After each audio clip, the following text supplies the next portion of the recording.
Masaya ang mga fans ni Pauline Luna at Bossing Vic Soto dahil na rin sa panahon na kung saan ay nakapagbakasyon sila kasama ang kanilang dalawang anak na babae.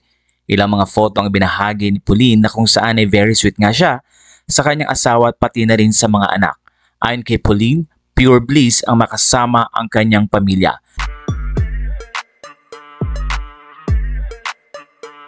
Nag-e-enjoy ngayon sa tabing dagat ang kanilang pamilya, hindi man sinabi ni Pauline kung nasang lugar sila. Pero kapansin-pansin na napaka-sweet pala ni Pauline kay Bossing Vic.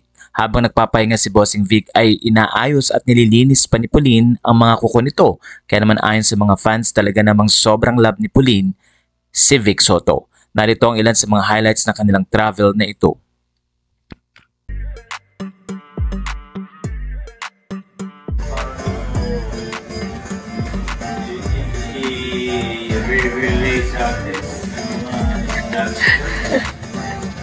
Jenny, dito ka. Wala tayong picture tayo na apat. For the boys. For boys. Is that a video?